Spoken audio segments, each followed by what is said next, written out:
3, 2, 1. Good evening, everyone. I'm Councillor Pidwell, and I'm the chair of this committee tonight. And I'd like to welcome everyone to this evening's virtual planning committee hosted by Bassetlaw District Council. Given the current situation with COVID-19, new legislation was passed by Parliament that enables councils to host virtual meetings rather than requiring members to be present in the committee chamber when making a decision.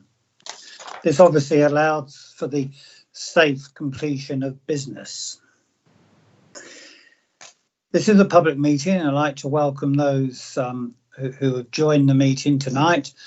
You have one advantage over us in that you can see us and we can't see you. So we don't know if we're talking to a couple of hundred people who have an interest in these two applications this evening, or whether we're just talking to a couple of planning officers who are out to impress their bosses by doing some extra work tonight. It is very important that all councillors can hear each other, and so I will invite members in alphabetical order to introduce themselves, and in so doing that will test their broadband connection. So may I start with Councillor Brand? Yeah, thank you, Chairman. I'm present. Thank you. Councillor Challoner? Present and correct, Chairman. Thank you. Councillor Fielding? Present, Chairman. Councillor Freeman?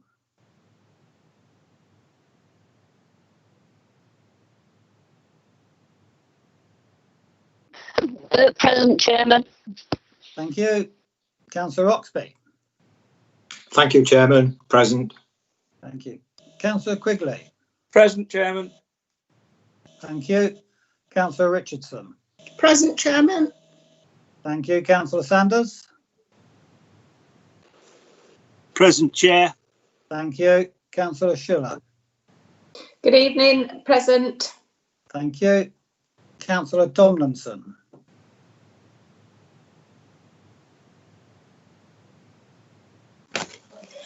Present, Mr. Chairman. Thank you. Thank you. So tonight we have 11 members, and it will be those members who will vote on the applications in due course. We also have a number of officers in attendance, and we will do a roll call on those. Mr. Krozak, are you with us? I'm present, Chairman. Thank you. Mr. Krozak is the Planning Development Manager who will introduce the Bigsby Road application. Mr. Jones? Present, Chairman. Thank you. Mr. Jones is the Major Projects Officer, and he will introduce the Common Lane application. Ellen Hinsley? Here, Chair. Thank you.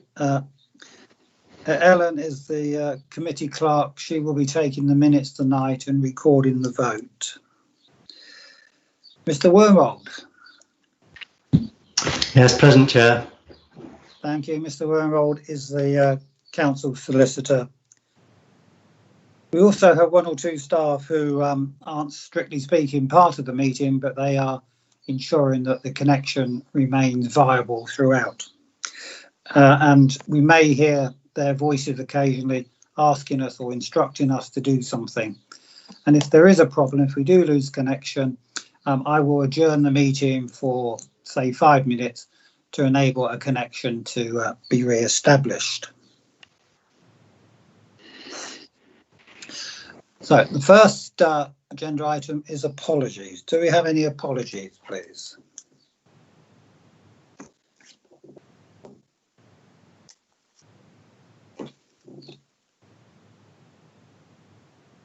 Ellen, do we have any apologies? Sorry, apologies from Councillor Charlesworth. Thank you. Agenda item number 2 is to receive declarations of interest by members and officers. Mr. Wormold.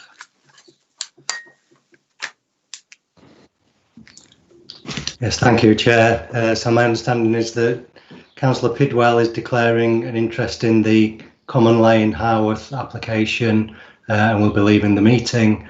And I understand Councillor Schuler is declaring a non-pecuniary interest in that item, and there are no others.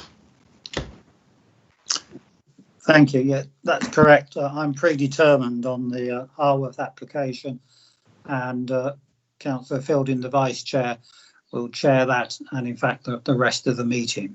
So thank you for that. Agenda item number 3 is minutes of the meeting held on the 1st of June this year, which are on pages 5 to 12 of your agenda. I will move around members in alphabetical order to determine if you are in favour, against or abstaining, that they represent an accurate record. Councillor Brand. In favour, Chair. Thank you. Councillor Challoner. I will have to abstain on this one, Chair, as I was not present at that meeting. Thank you. Councillor Fielding. In favour, Chair. Thank you. Councillor Freeman.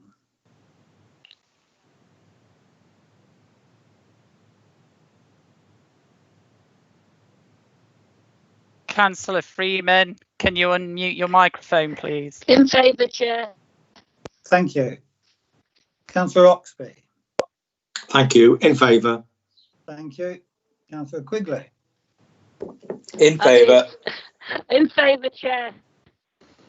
Thank you. Councillor Richardson. I'll have to abstain from that. I wasn't at the meeting, Chair. Thank you. Councillor Sanders.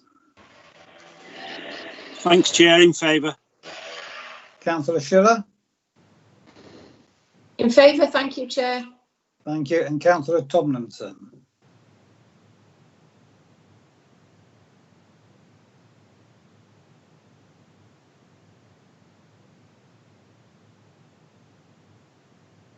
Councillor Tomlinson, can you unmute your microphone, please? Yeah, I've managed to unmute it now. In favour, Mr. Chairman. Thank you. Thank you. So those minutes are accepted as a true record of the meeting. Thank you. Moving on, agenda item number 5 is the outstanding minutes. Sorry, Councillor Pidwell, Chair. Councillor Brand has raised her hand. I believe she might have a question. Well, I don't know. Yes. I don't know about anybody else, but I'm struggling to hear the chair. Oh, right. Okay. I will raise my voice then in the hope that that works. Thank you for that. So we are now on agenda item number 5. No, we're not. On agenda item number 4, which is minutes of the planning consultation group meetings held between the 18th of May and June the 2nd, which are printed on pages 13 to 18. And for members of the public, the planning consultation group is a subcommittee of the planning committee, which considers some of the more minor applications. These minutes are provided for information. Agenda item number 5 on page 19 is the outstanding minutes list, and you will note the contents of that and notice that they will be actioned in due course. Agenda item number 6A is the public interest test. Ms Beverly Alderson Sandbrook, Head of Regeneration, has deemed that all the reports on the agenda are not confidential. So moving on then to the planning applications for tonight. The first application is for outline planning. The first application is an outline planning application with some matters reserved, approval being sought for access for residential development of up to 170 dwellings on land north of Bigsby Road, Retford. This, in fact, was a resubmission of planning application 18/01625. And the papers for this are found on pages 23 to 47.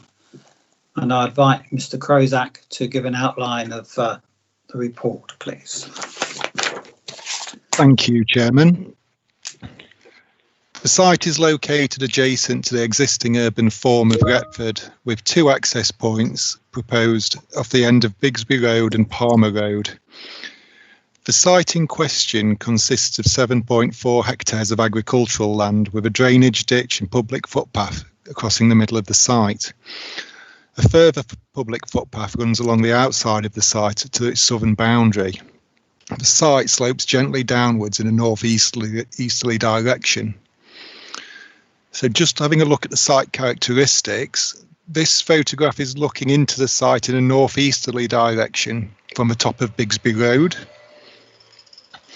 This is a view looking north with the hedgerow to the left of the picture running centrally through the site in a north-south direction.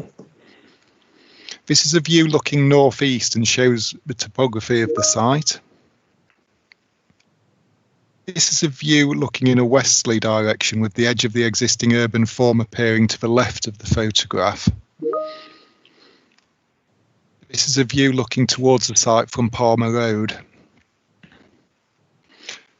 Turning to the proposal, the application is a resubmission of an application that was refused planning permission by Planning Committee in May 2019.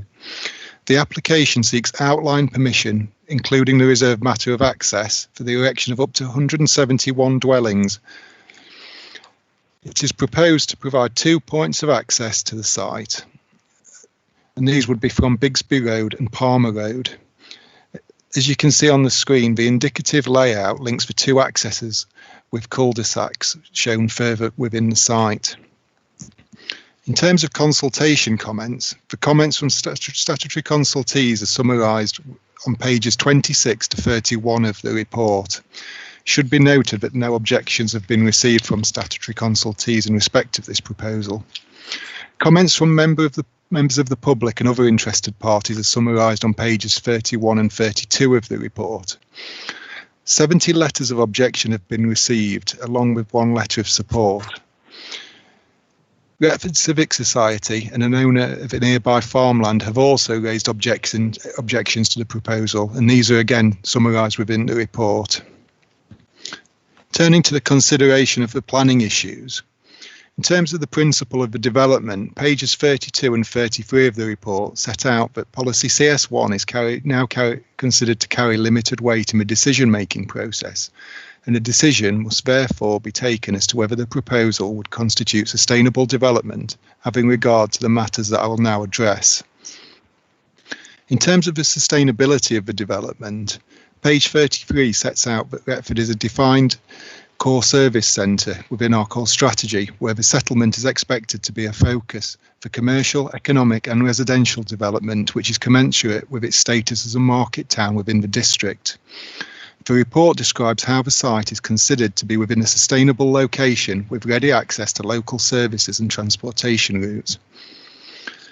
In terms of landscape character, the previous application was refused on the ground that a residential development on this site would appear discordant in terms of landscape character and would not meet the aims of the landscape character assessment.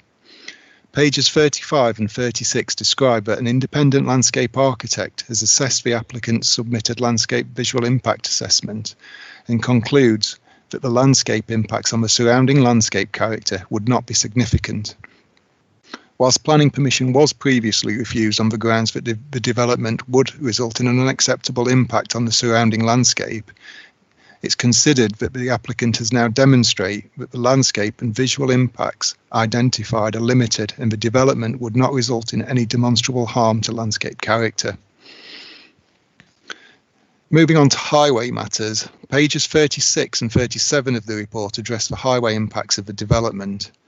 One of the greatest concerns amongst local residents is the exacerbation of existing highway safety issues.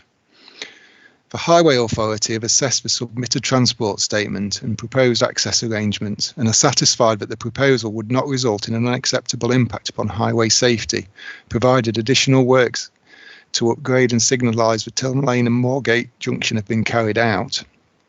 In addition, a school crossing patrol and road safety measures are proposed in the vicinity of the Tiln Lane junction. In terms of flooding and drainage, concerns have been raised by members of the public that there are already surface water drainage issues in the area that would be greatly exacerbated by the development of this site. The County Council, as the lead local flood authority, have not raised any objections to the proposal, subject to the imposition of a condition requiring the submission of a detailed surface water drainage scheme based upon the principles set out within the submitted flood risk assessment. To conclude, an assessment of the benefits and harms arising from the scheme is set out on pages 41 and 42 of the report. Whilst planning permission was previously refused on the grounds that the development would result in an unacceptable impact upon surrounding landscape character, it's considered that the applicant has now demonstrated that landscape and visual impacts identified are limited, and the development would therefore not result in any demonstrable harm to the character of the surrounding landscape. Having regards to the benefits outlined within the report and the scale and form of development, it is considered that these, when considered cumulatively, outweigh any identified harm, and it's therefore recommended that planning permission be granted subject to the conditions outlined within the report and the applicant entering into a Section 106 agreement, as also detailed within the report. Thank you, Chairman. Well, thank you. Members do receive the papers about a week ahead of committee, and there's an opportunity to ask questions to clarify issues that arise. And I will now ask Mr. Krodak if he could give a summary of the questions and answers that he's provided. Thank you. Thank you, Chairman.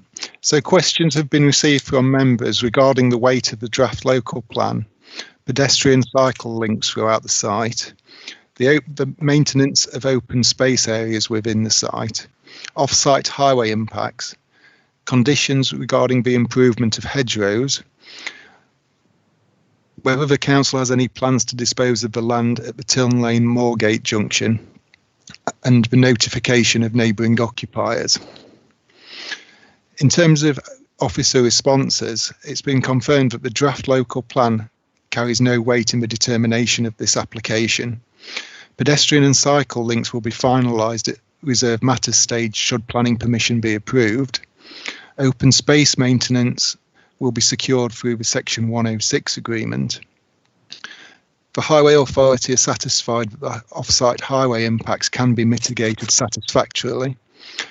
There are no plans to dispose of the land at the Tiln Lane Moorgate junction. There is a condition proposed that will manage hedgerow improvements within the site as recommended by the council's independent landscape architect, and neighbours were notified in accordance with the provisions of the Development Management Procedure Order. Thank you, Chairman. Okay, thank you.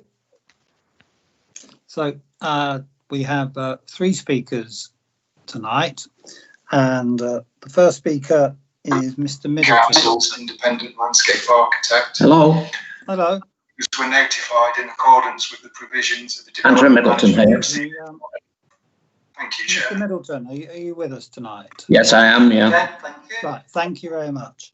I don't know if you've spoken before at committee, but you will have 3 minutes to speak. Ellen Lindsay will notify you when you have 30 seconds left. So when you're ready, sir. Can you hear me, Chair? Yes, yeah. Yeah. I can. Sorry, Mr. Middleton, do you have the live stream on in the background? I've just turned that off. Okay, that's fine. Great. Yeah. Okay. Okay. So when you're ready, sir, you kick off. Right, thank you. When I received the notification letter for this meeting last Friday, I felt a mixture of surprise, shock and disbelief. Disbelief that the planning officers had changed their recommendation to support an application that will take away the only safe green walking area in this part of Retford. An amazement that officers should support such a universally opposed proposal. Additionally, at this time of pandemic paralysis, a few days' notice to residents, many of whom do not have IT facilities, is contrary to the spirit of the council policy of listening to the voice of the community. Not a single household in this area that I have contacted supports this proposal, not because they are opposed to housing development per se, but because it is bad and damaging in so many ways, and particularly so road safety. My whole 50-year professional career has involved evidence-based decision-making in the public sector. The evidence which speaks against this proposal includes the following. This part of Retford is twice its school day the most dangerously congested part of town, with already narrow roads made impassable through hundreds of double parked cars, plus HGVs forcing their way through, including mounting pavements, whilst parents and children crisscross roads. Approvals for housing development in much safer locations already exist, sufficient to meet district requirements. To add further housing in the Tiln Lane area is the worst of proposals and a highly dangerous one. Already driving along Tiln Lane at school drop-off and pick-up times is very difficult and dangerous, a situation which this development will make much worse, on top of the already begun construction of new houses at the north end of Tiln Lane at Tresswell Gardens. No conceivable mitigation actions, including appealing to parents to walk their children to school, or school crossing patrols, or Tiln Lane Moorgate traffic lights, will alleviate the already unacceptable safety situation. Above all, the judgment by the Highways Authority that this development will have no detrimental impact on road safety in the area is perverse and flies in the face of reality, and can only have been reached by somebody who does not experience the congestion and danger every school day. A danger that has resulted in 2 child fatalities in the last decade. How many more child deaths must there be before reality is understood? As a senior leader in the NHS, I'm passionate about principles of do no harm and save lives. You, councillors, have the power to save lives with your decision. On behalf of the residents of this area, I beg you to reject this proposal. Time's up, Chair. Thank you very much, Mr. Middleton. Our second speaker is Senior leader in the NHS, I'm passionate about principles do no harm and save lives. a ward member for this You, area. councillors, have the power to save lives with your decision. On behalf of the residents of... Okay, I'll start that again. The second speaker tonight is Councillor Susan Shaw. She's one of the councillors for this area. And Councillor Shaw, you have 3 minutes when you're ready. So are you there?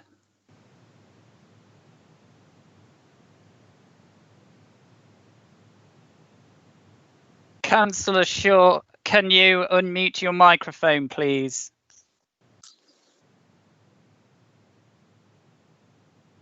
Councillor Shaw, can you unmute your microphone, please?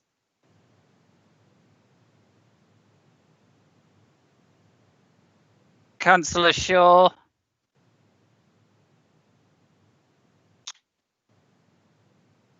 Councillor Shaw, can you hear me? Can you unmute your microphone, please?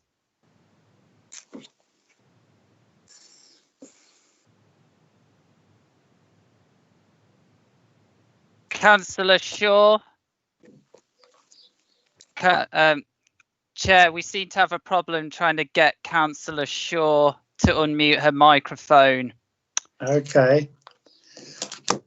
So I suggest that we take the third speaker, Mr. Bourne, and then come back to Councillor Shaw. Maybe someone could try and phone her in the meantime. Yep, I will do that. Lovely, thank you. Mr. Bourne, are you with us? Councillor Shaw. Chair, we seem to have a problem trying to get Councillor Shaw to unmute her microphone.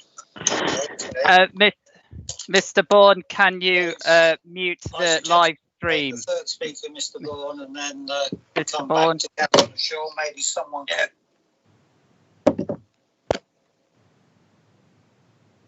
Mr. Bourne, can you hear us? Yes, I can hear you. Can you hear me?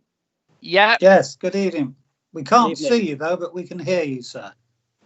Right, okay. Bear with me a second.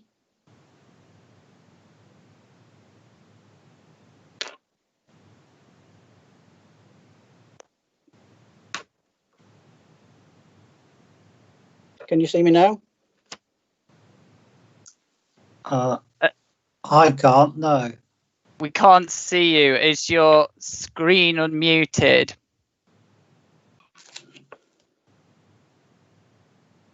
I would suggest, Chair, that we let Mr. Bourne speak because he has microphone capabilities. Okay. So, Mr. Bourne, we will invite you to speak, and as you may have heard, you have 3 minutes. We will remind you when you have 30 seconds remaining. So when you're ready, sir, please start. Oh, I should explain that Mr. Bourne is the applicant for this application. Okay, when you're ready, sir. Thank you, Chair and members, for inviting me to speak today. Muller Property Group and the Council's Planning Department have worked proactively throughout the consultation process to remove any issues raised, resulting in a robust officer's report to committee recommending approval of this resubmission application. The landscape reason for refusal on the original application was due to impact on landscape character of the local area. Following this refusal, we met with officers to agree a way forward to resolve this issue.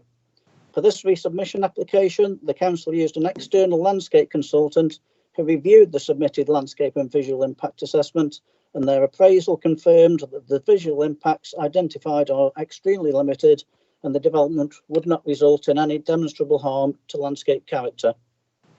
The County Council Highway Authority have assessed the transport assessment and confirmed that with the proposed contributions to junction capacity improvements and to school crossing patrol, the proposal would not result in an unacceptable impact upon highway safety.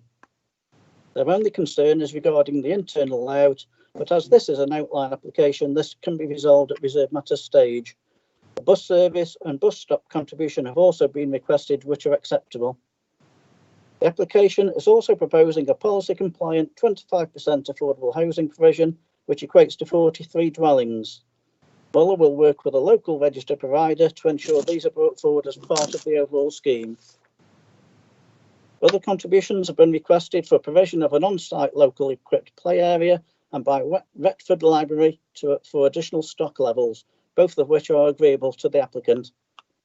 The education response confirms that there is existing capacity within the area, so no planning obligations have been sought. No objections have been received from any of the Council's consultees on any material planning grounds, which counts positively towards the scheme and apportions great weight to it in the decision-making process. Therefore, the overall benefits that will arise from the development will significantly and demonstrably outweigh any identified harm that may arise, and as such, the proposal constitutes sustainable development as defined in the NPPF. Should an outline approval be forthcoming, Muller Property Group are looking to bring the scheme forward as soon as possible, which will provide construction-related jobs and new households into the area, who will provide financial support to sustain the existing local services and provide future growth opportunities. You have 30 seconds. Delivering additional council tax receipts and new homes bonus. We therefore commend the application proposals to you and seek the support of the council through the grant of planning permission. Thank you. Thank you very much, Mr. Bourne. Mr. Lavender, do we have Councillor Shaw connected? She has not connected yet, but we have had a request from Councillor Quigley to speak. So you may just want to check with Councillor Quigley what he wishes to talk about in terms of his capacity as ward member. Chair, this is Bev Alderton Sambrook here. Can I highlight at this point in time there has been a message come forward on Microsoft Teams from Councillor Quigley wanting to speak, but I would advise that we haven't had any request prior to this meeting, and I'm unsure in what capacity Councillor Quigley wants to speak. This is Chair's discretion whether to allow this at this point in time. Thank you. Chairman, it's not to speak as ward member, it's to speak as a member of the committee. It's just that I've logged my wish to speak on this application when it's open to members' comment, but I am unable to use the raise hand icon anymore. It doesn't work. In fact, it's disappeared off my computer altogether. So what are you asking Councillor Quigley to do now? No, I'm not asking to do anything now. I've just indicated my interest in speaking when the floor is open to members to speak. Okay, don't worry, we'll get to you. Don't worry. Yes. So we Chair, Councillor Shaw has now entered the meeting. Good. Okay, so Councillor Shaw, are you hearing me? Yes, I am. Thank you. There was something wrong with the microphone. Thank you, James. Thank you, whoever got me on. Okay. Thank you. Well, when you're ready, you will have 3 minutes to speak, and I will remind you when you have 30 seconds remaining. Okay. So when you're ready. Thank you, Chair. My name's Sue Shaw. I'm a councillor for Retford East, speaking on behalf of the residents. The application for 170 dwellings, 73 bedroomed and 37 4-bedroomed houses. Oh, there were 20 objections from residents this time and over 200 on the last occasion. And these people live in and around Bigsby Road, and their voice of concerns re highway traffic around the school, HGV lorries on Tiln Lane, which often get stuck with the school children dropping off and picking up, as well as all sides of the road when it's very busy. This is seriously compounded by a big development site under construction on Tiln Lane, which will obviously impact on traffic when the properties are completed. There is another site being planned with planning permission near Longholme Road, which was rejected by committee but passed at appeal. There are a lot of conditions linked to this development. I'm pleased to see play and contributions to a zebra crossing. However, I need to refer to paragraph 108 to 110 of highway safety. The site will have 2 points of access on Bigsby Road and Palmy Road, residential streets with vehicles parking along the road all times of the day. The detailed report from Highways say it is not changed its view and identifies very real danger of overcapacity in the area of the and the transport assessment identifies the space around Tiln Lane and Moorgate Junction as being small and would be constrained. It states in the report that no houses shall be built on the site until traffic lights are in place on the junction. It is the view of the residents that traffic lights will compound the situation, as cars, HGV lorries will be standing along access and egress on that junction, as well as the flow from Moorgate Hill and off Tiln Lane. There was a huge sigh of relief when the planning application was rejected in May 2019 and was recommended to the committee to reject. Nothing's changed with the Highways, and the resubmission is very disappointed. The rejection due to the scale of development was seen as substantial extension to the countryside, and it seems an inappropriate... 30 seconds, Chair. 30 seconds, Councillor. I read that independent consultants have brought in visual impact assessments. 170 houses on that site hasn't made any difference. I must conclude that the Highways MPPF says planning permission should only be prevented or refused on the highway grounds if unacceptable impact on highways, and residents feel it is an unacceptable. Time's up, Chair. Thank you. Highways. That was. Thank you. Thank you to all the speakers for keeping to time this evening. The meeting is now open for questions and comments from members. And for the benefit of the public, how we do this, we go around in alphabetical order 3 times.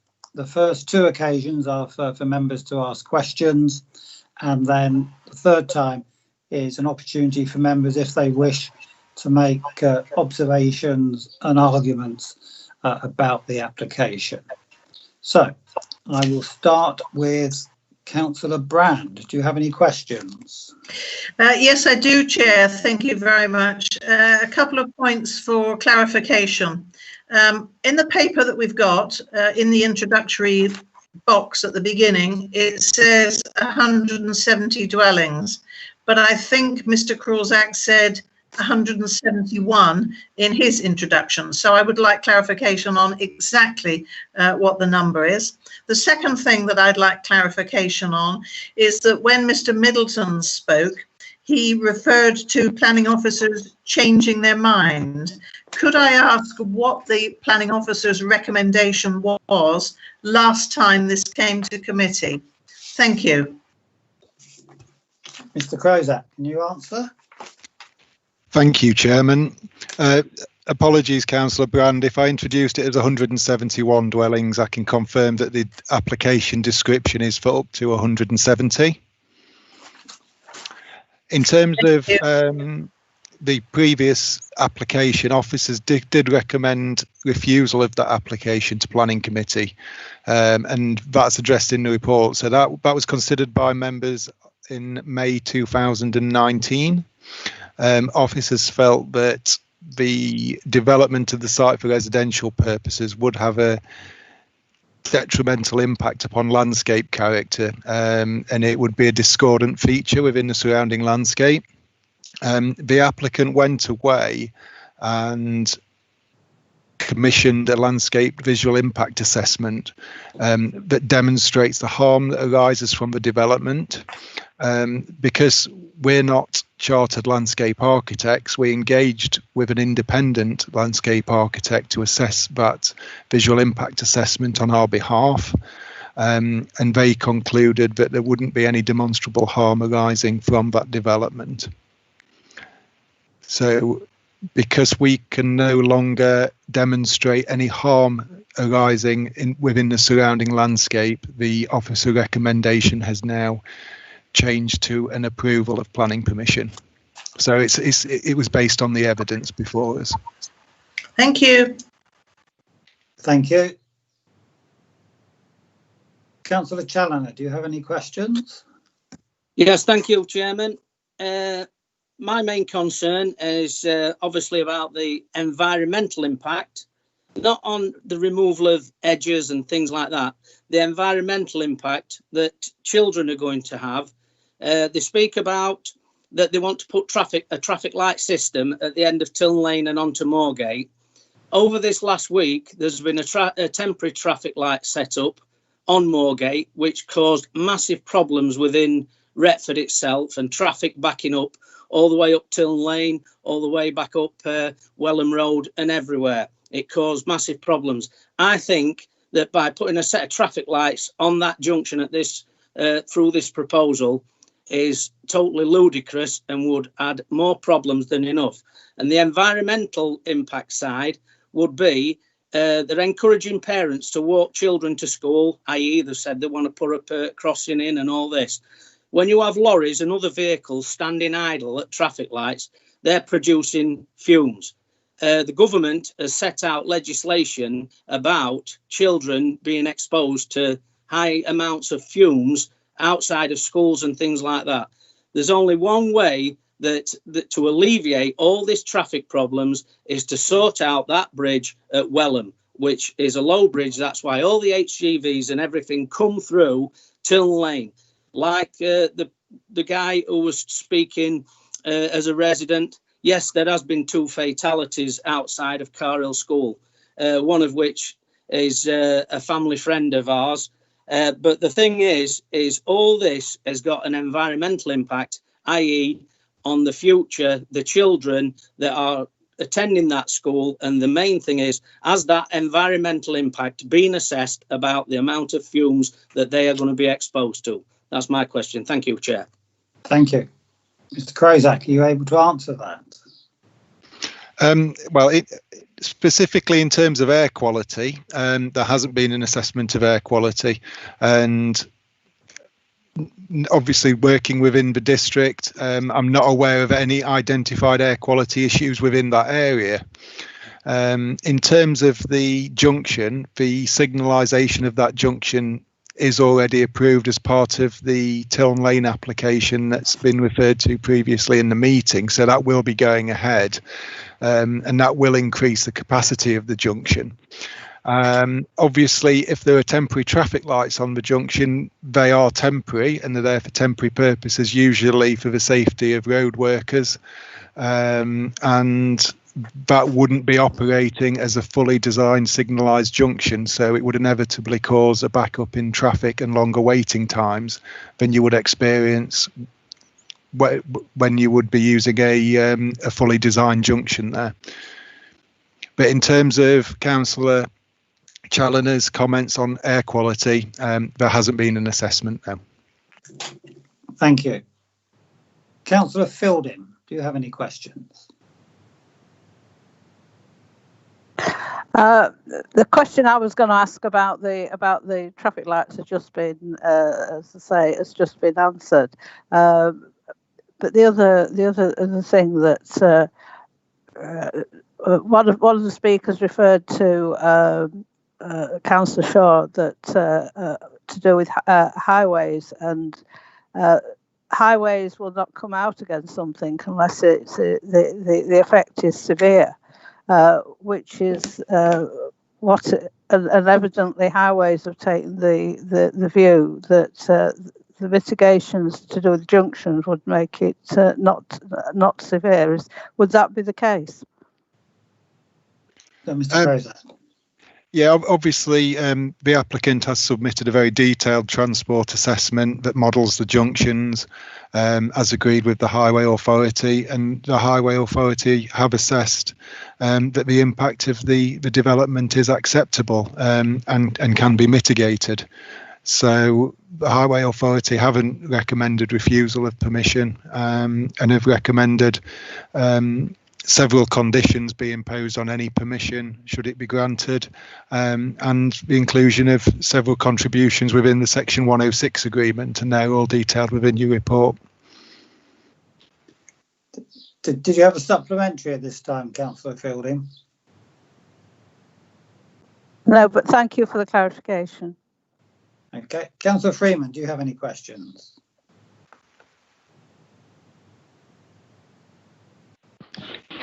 Yes, I have a question. On page 26, Bassett Law Environmental Health, in terms of contaminated site may be used for contaminated use. Was this presence of sensitive replica phase 1 study? Contamination form a pond recommended to include gas monitoring. Can you tell me what that is, please? Mr. Crozat? You were breaking up a little at my end, Councillor Freeman, but I think your question was regarding the potential contamination on the site and maybe what source that was. I think the environmental health team have identified there was obviously the site's been in agricultural use, but there are potential contaminants involved with such a use. So they've just recommended that an intrusive investigation be undertaken on the site should planning permission be granted. It is recommended to impose a condition to that effect, just to ensure that there's an intrusive study. So that would involve the testing of the ground and any mitigation. So there's the sensitive receptor that's referred to is the dwellings that would be built on the site. So obviously, if there was an industrial use on the site, there wouldn't be people living there. So that would be less sensitive as a use. So obviously, with any dwellings being built on the site, we do need to make sure the site is free of any contamination. And if there is any contamination, it needs to be remediated correctly. Thank you. Do you have a follow-up, Councillor Freeman? Yeah, I've got another question. What grade is the agricultural land? Could you tell me, please? Yes, that is set out. I'll just find the exact page of the report. There has been a survey of the land. So that was an agricultural land classification report. And and so 96% of the land falls within subgrade 3B. So that's agricultural land grade 3B, which is moderate quality. And then another 4% of the land's classed as non-agricultural. So that would be the footpaths, etc., and the hedgerows and the edges of the site. So it's been classified as moderate quality and not the best and most versatile agricultural land. And that is, just to clarify, it's on page 36 of the report. Thank you. Councillor Oxby, do you have any questions? Thank you, Chairman. Some observations, if I may, please, not particular questions. My comments are around the travel aspect, which I've got some very serious concerns about. And Chairman, if I refer to the Department of Transport National Travel Survey that was done in 2018, its findings were that the average household, the average, has 1.3 vehicles, and that household makes approximately, on average, 986 trips a year. So if you've got one house off Tiln Lane with 1.3 cars, it'll make 986 trips a year. If you multiply that, Chairman, if my maths is right, and it might not be, if you multiply that by up to 170, and then add to it the up to 175 dwellings on the west side of Tiln, that equates to 345 households, Chairman, with an average of 1.3 vehicles, doing an average of 986 trips a year each. Given that Tiln Lane is the only access point to reach Palmer Road and Bigsby Road, which are the main access points to the proposed site tonight, and seeing as Tiln Lane, Chairman, is the only access point to reach the further development further north on West Tiln, Chairman, that equates to a staggering, absolutely staggering 340,000 extra trips a year on Tiln Lane. If we sit and think about that, Chairman, if my maths is right, that's 1/3 of a million.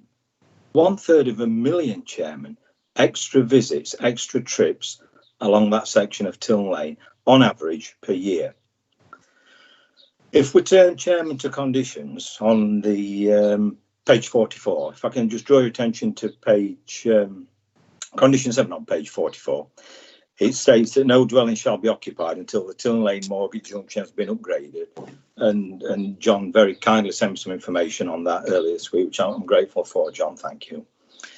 Even if BDC decline to dispose of that land, and they may or they may not, that's not for discussion tonight, I see that the developer has proposed to contribute about, well, it is £100,000 to traffic mitigation measures at the Moorgate Arlington Way junction, as I've read it.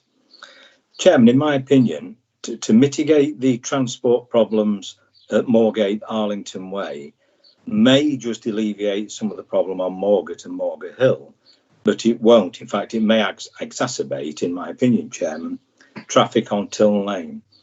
So on this occasion, Chairman, as I've said before, I always respect the opinion of the professional officers. I'm talking about Notts County Council now, not our own officers, who are very good.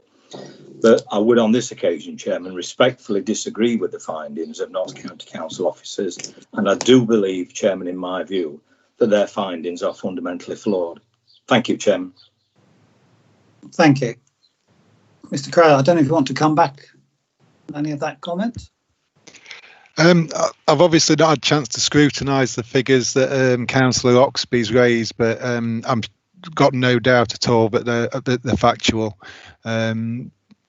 So I'm not going to dispute that. In terms of traffic impact, the Highway Authority assesses the submitted transport statement, and the junctions are modelled based on existing data, and then there's something known as the TRIX database, which basically calculates trip generation from certain uses. So obviously a residential development of a certain number of dwellings, the database which is used nationally and is a recognised standard, then produces the data which allows the impact of the development to be modelled on those junctions. So that's been very robustly calculated and scrutinised by the Highway Authority. And yeah, I'm not going to dispute Councillor Oxby's findings at all, but the Highway Authority do consider that the impact upon that junction and off-site impact upon other junctions and highways is acceptable, and there isn't any grounds to refuse planning permission in that respect. You got a supplementary, Graham?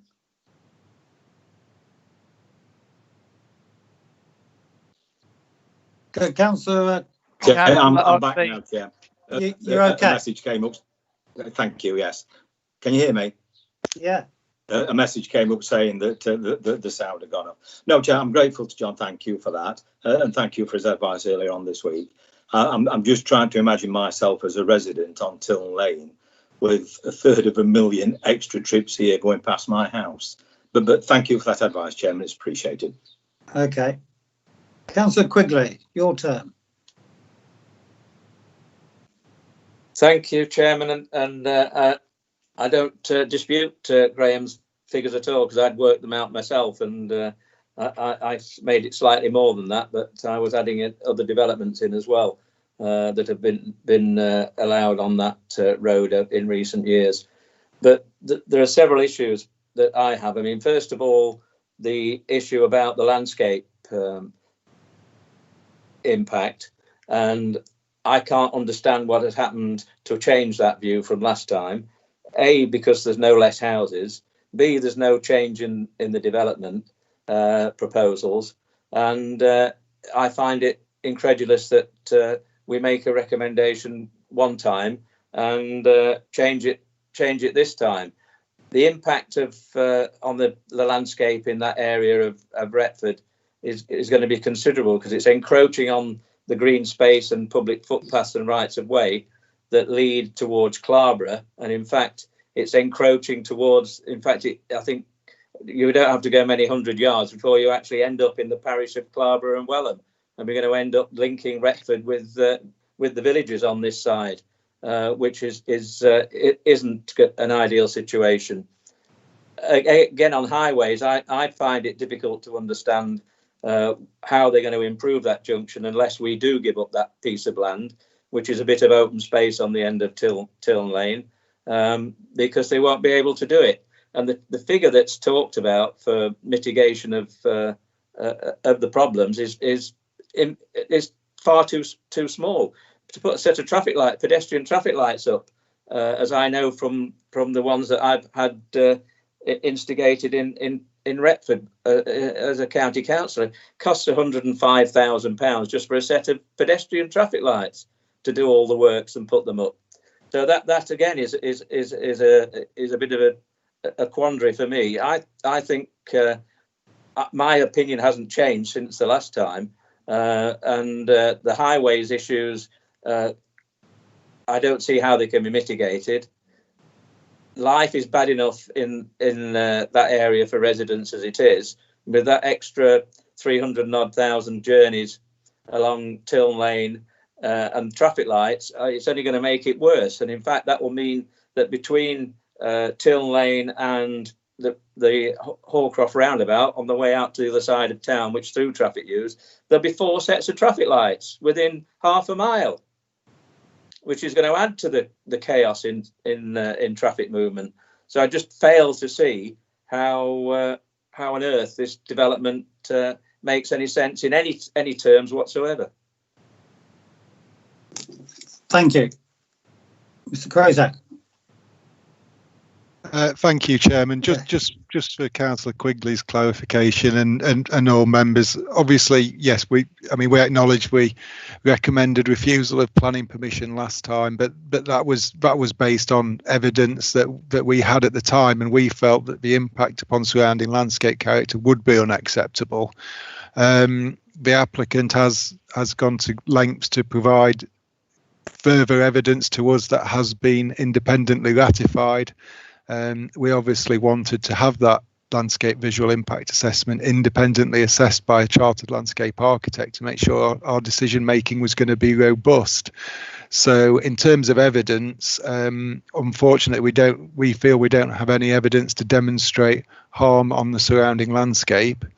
The landscape architect that acted independently on our behalf did carefully assess the Bassett Law landscape character appraisal, the policy aims for that area, and other relevant planning policy, and felt that we couldn't demonstrate harm that would lead to a reason for refusal. I think I've already answered the highway questions as much as I can. Yes, I acknowledge that any housing development of this scale will inevitably lead to an increase in traffic. I think the Highway Authority, who are the expert engineers, have stated they are satisfied that the impacts can be mitigated satisfactorily. And obviously, any housing development in sustainable locations, generally at the edge of settlements, will add to the existing congestion issues within that settlement. But it is about ensuring that those impacts are satisfactorily mitigated and that impact on the highway isn't severe. Thank you. You got a supplementary, Mr. Quigley, Councillor Quigley? Only just to follow up, I mean, the issues about the landscape character assessment that the developer's done and the highways impact assessments are all subjective, and obviously he who pays the piper calls the tune, and to paraphrase Mandy Rice Davis, they would, wouldn't they?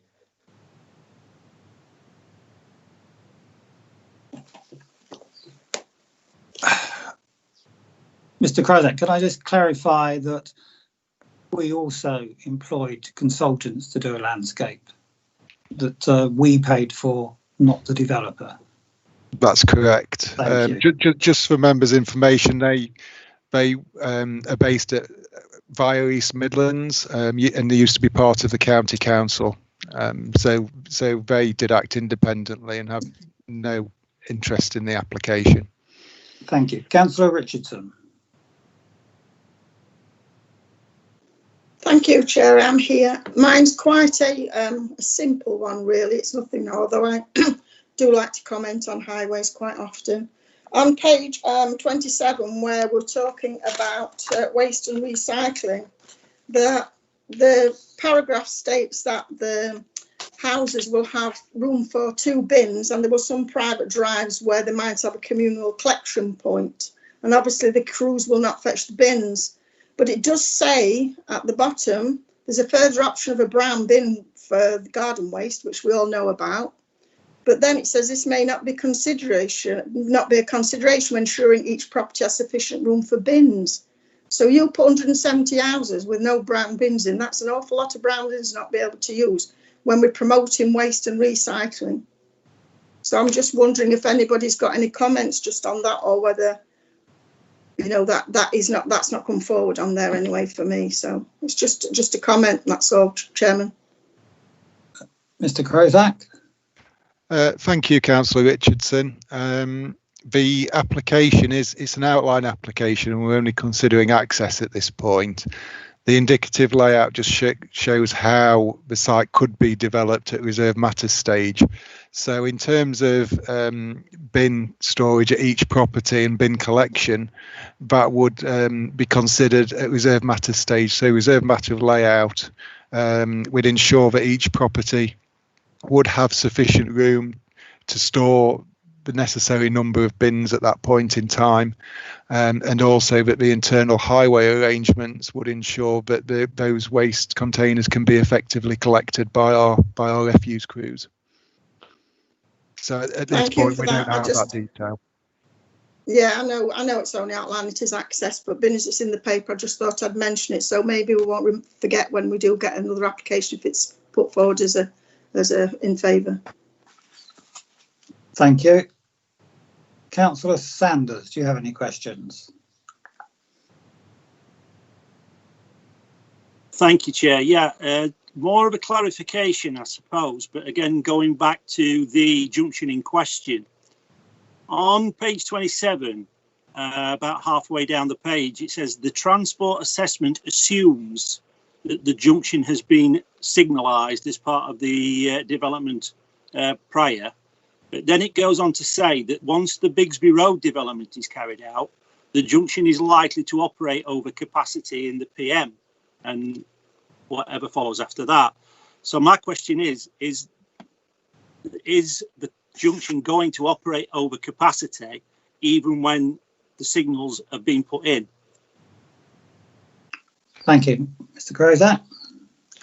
So basically the junction has, as you state, has been modelled based on the fact that those improvements are going to be made as part of the requirements for the development on Tiln Lane. With the Bigsby Road development, the transport assessment has modelled that junction in the PM as being within 10% of its capacity. So that is close to being, so that basically it is taking it to capacity in highways terms. The Highway Authority is satisfied that the contribution of £100,000 can be used on improvements to the next junction along, which is the Arlington Way one, to mitigate some of that impact. Or the applicant's transport assessment has stated that the installation of a mover system on that junction would improve the efficiency of the junction and remove waiting times. So the junction hasn't been designed with a mover at the moment, and that system is implemented on existing signalised junctions. And in my experience, I'm not working at the county council and quoting for works, but my experience, the cost of those improvements are between £60,000 and £80,000. So there are other options for improvements to increase the capacity and efficiency of that junction in the future. Thank you. Do you have a supplementary, Councillor Sanders? Yes, please, Chair. So just to clarify again, so that I can get it into my adult brain tonight, we're saying that even after we've made the improvements that were highlighted from another development, we're still going to be basically at capacity on that junction. Yes. The other thing, if I may, the £100,000 that Councillor Oxby mentioned earlier, is that actually going to be designated for improvements of the Till Lane Moorgate junction, or is it going to be used elsewhere? Because it does say that it can be alternatively used for the Moorgate Arlington Way junction. Yeah, it would be a project that the Highways Authority would specify, and they would determine the best use of that money to improve the capacity of the highway in that area. So it may be on the Arlington Way junction, or it may be on the Till Lane Moorgate junction. Okay, thank you, Chair. Okay, thank you. Councillor Schuller, do you have any questions? No, thank you. Not at this time. Okay, thank you. Councillor Tomlinson.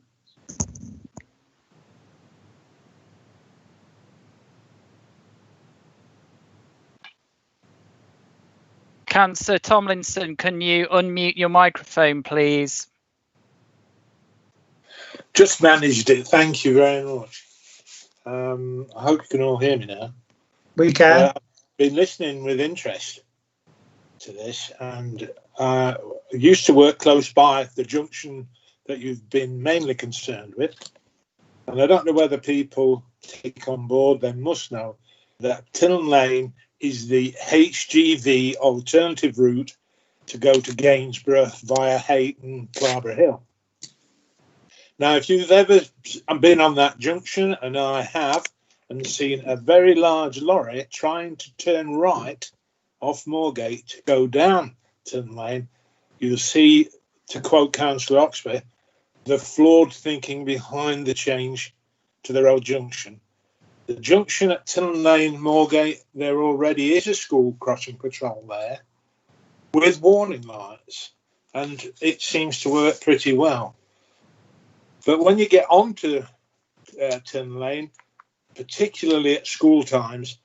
There are cars parked on either side of the road, and I don't believe, or I don't think, two HGV vehicles can pass safely on that road. And one more thing before I finish. If this planning application goes ahead and you lived in that estate, would it be quicker to go down Tiln Lane, turn right onto Moorgate, down to the traffic lights and through the traffic control of Retford up to the station? Or would you be better going down to Longholm Road, turning left and going to Gainsborough to collect the train there, because of the traffic problems that are going to exist in Retford in the future? I don't know which. I'll probably try a straw poll on that and see which it will be. But I think traffic is the main drawback to this application. But thank you, Mr. Chairman. Thank you. Mr. Krazak, I don't know if you want to make comments on that or not at this stage. I think we've probably covered all bases on the highway impact of the development. Obviously, the HGVs using Tiln Lane is an existing situation, and as I've already stated, the junction improvements there have already been approved and will be going ahead when the appropriate trigger's been met on the Tiln Lane development.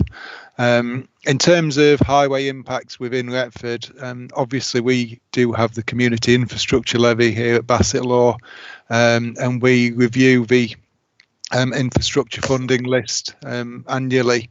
So if there are any identified highway issues in Retford, so any junctions that require improvements, obviously the community infrastructure levy receipts can be used to fund those improvements in the future. And it's particularly useful where there's not identifiable impacts arising from specific developments.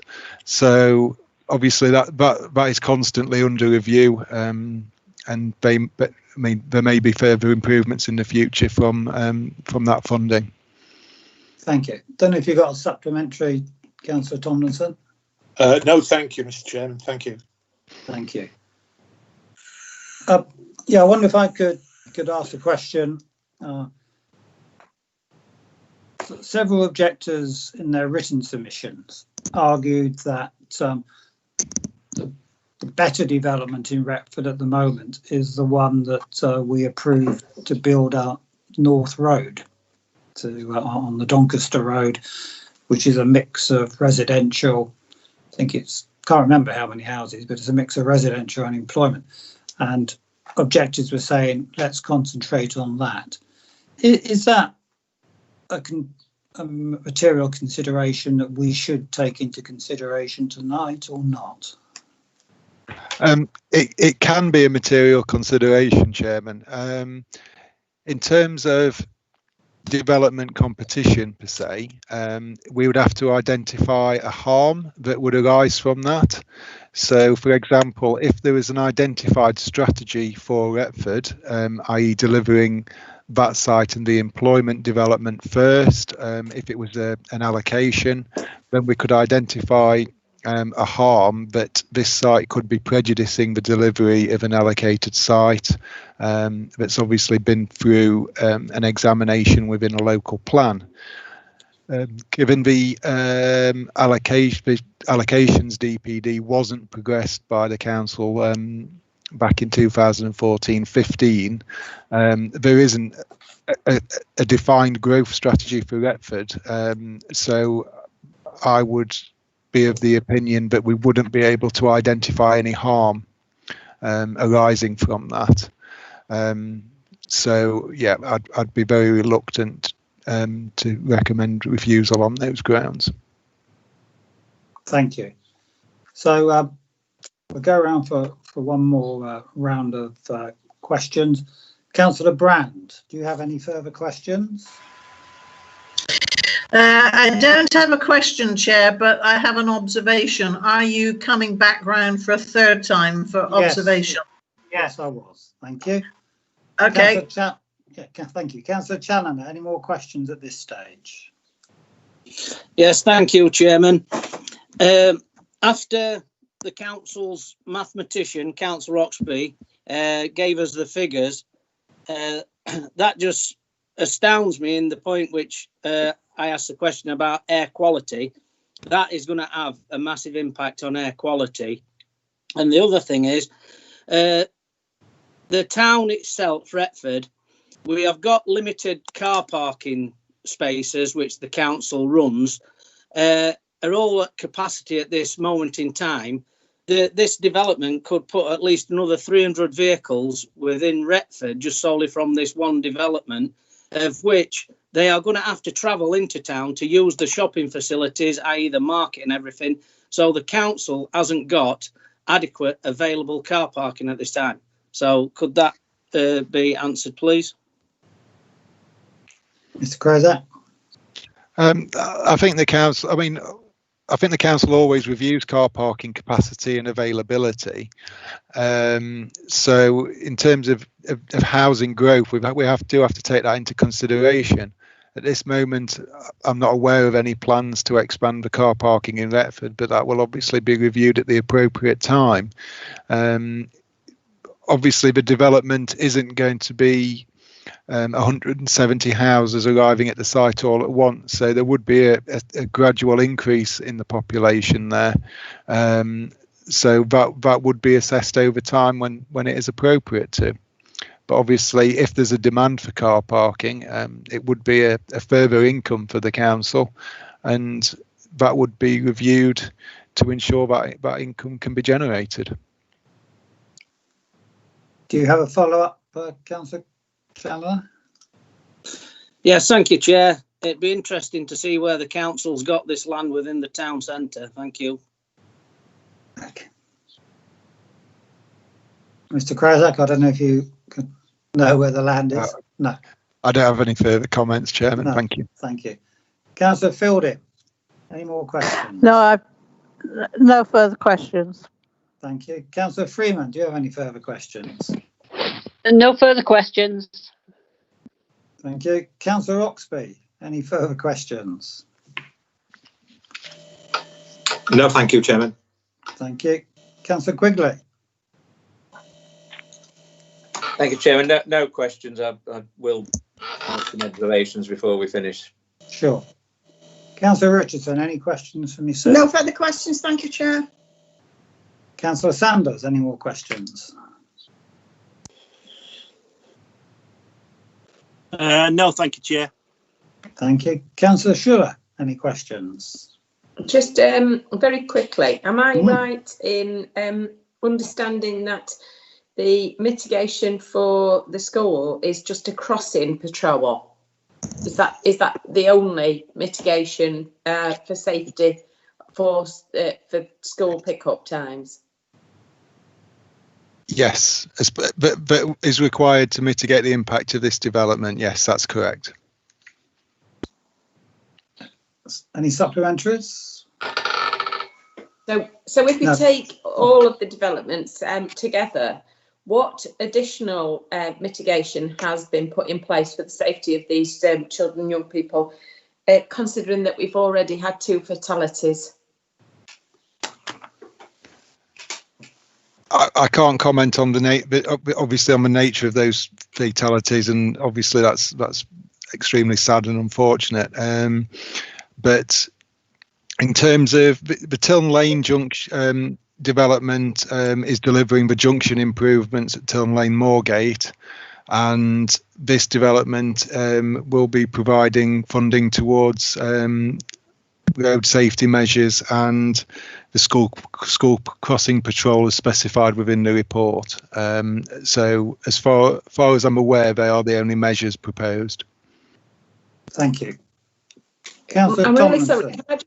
Can I just ask what's meant by road safety measures? Because it's very wishy-washy, that. I mean, there's all sorts of things that are road safety measures. So what are we doing to actually safeguard these children?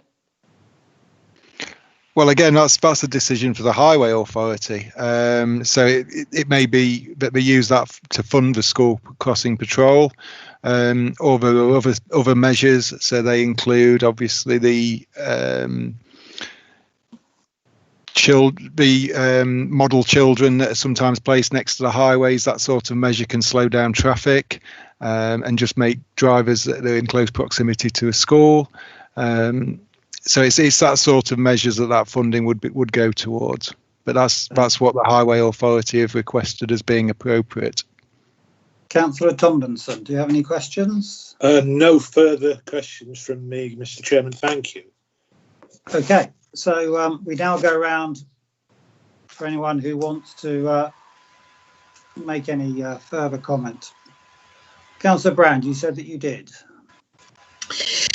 Yes, I do, Chair. Thank you very much. Members of the Planning Committee went to view this site last year, and the coach took us along Bigsby Road, which at the time I seem to remember was a quiet residential road with traffic parked on either side. And a couple of days ago, in anticipation, in preparation for this planning committee, I went back to Bigsby Road, drove along. There were cars parked on either side in this quiet residential road with enough space down the middle of the road for one vehicle. Got to the end of Bigsby Road, got out of the car and looked across at the panorama of the fields. And nothing had changed between when we went last year and when we went this year.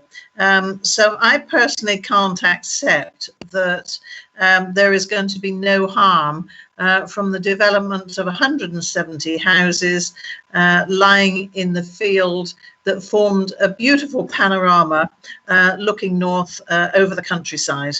Thank you. Thank you. Councillor Challoner, any final comments? No, Chair, thank you. Thank you. Councillor Fielding, any concluding comments? No, Chair, thank you. Thank you. Councillor Freeman, do you have any?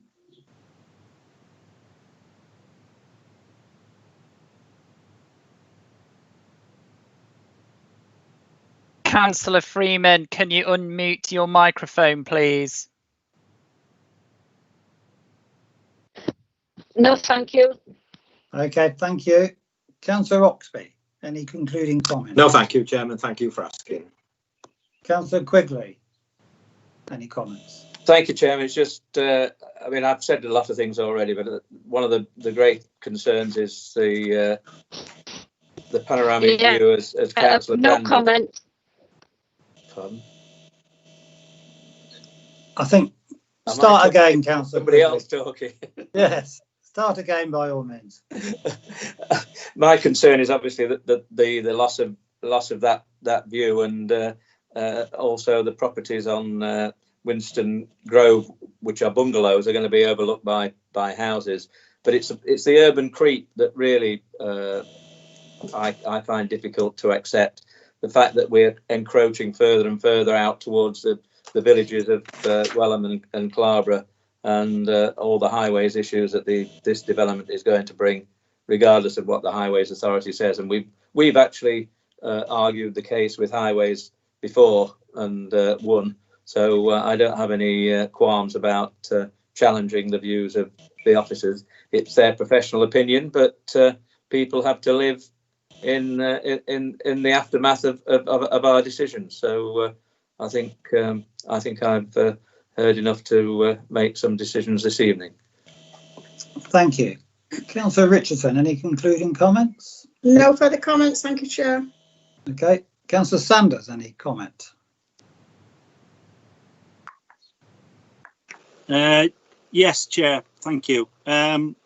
Just going back to the transport issues surrounding the junction that we've been talking about, I am very concerned that even after the mitigation's been taken, that the junction will be running at basically what is agreed. It's at its capacity. And listening to what fellow members have said that are far more familiar with the area, does actually sound that the mitigation might actually cause more problems than it solves.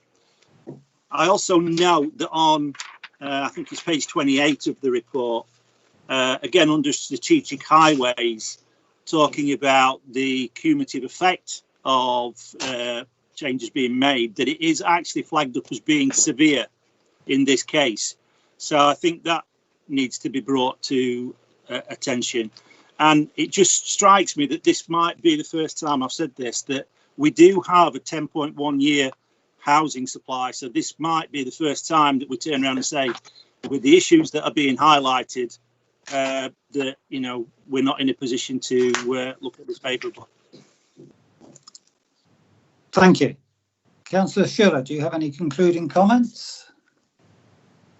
No, thank you. I just agree with my fellow committee members. Thank you. Councillor Tomlinson.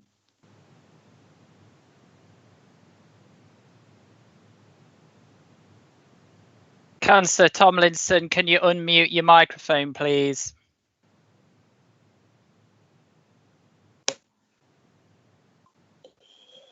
There we are.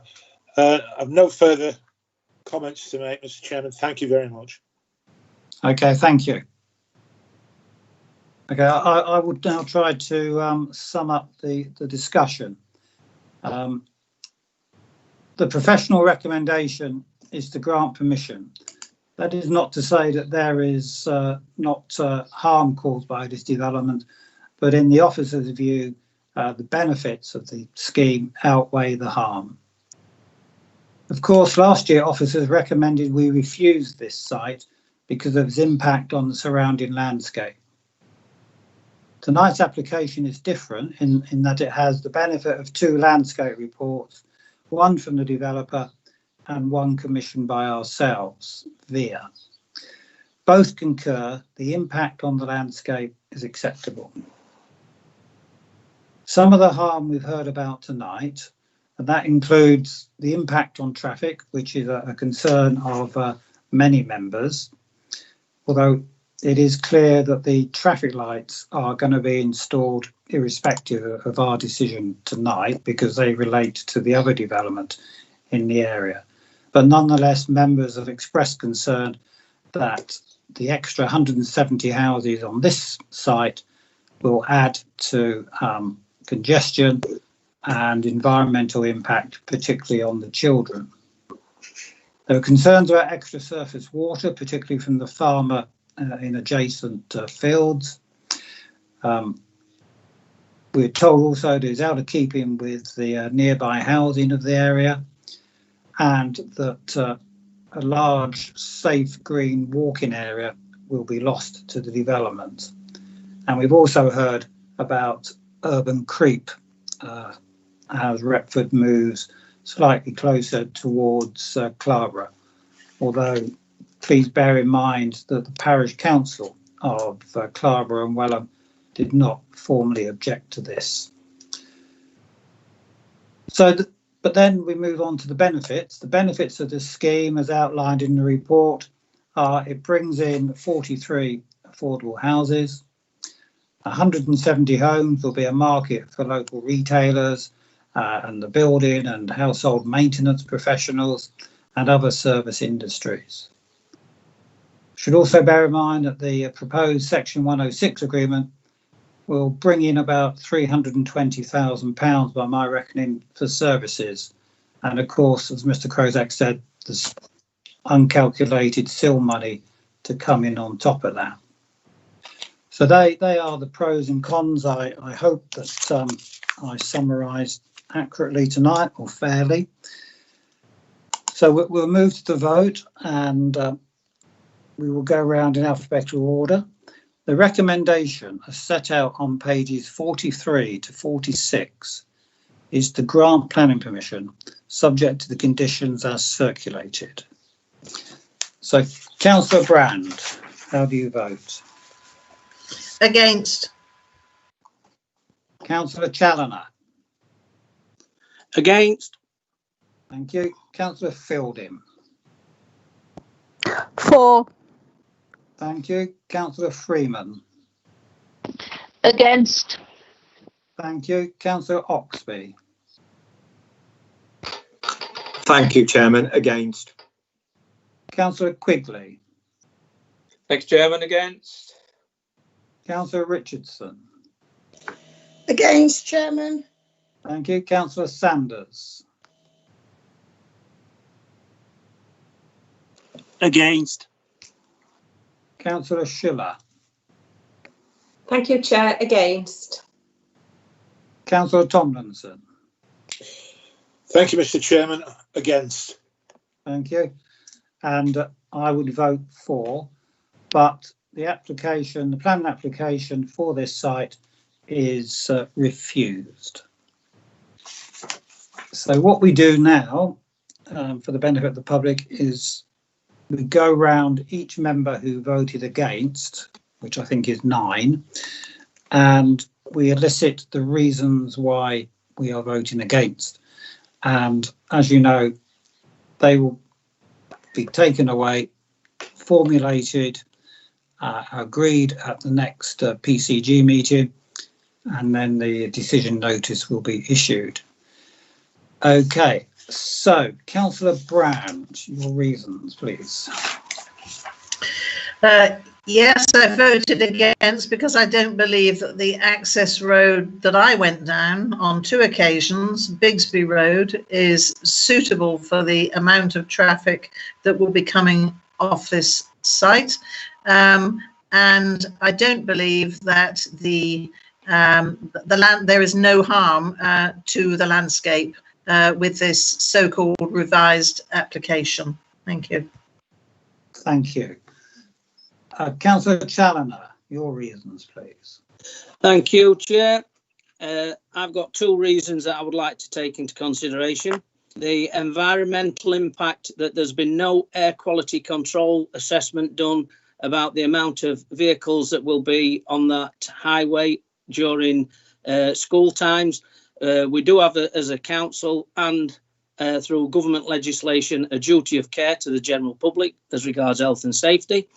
And the other concern is about, obviously, to do with the amount of traffic that's going to be coming onto there, the amount of highway safety, as once again, towards the young children and general public. It's all right saying they're going to put a traffic person crossing the children and things like that.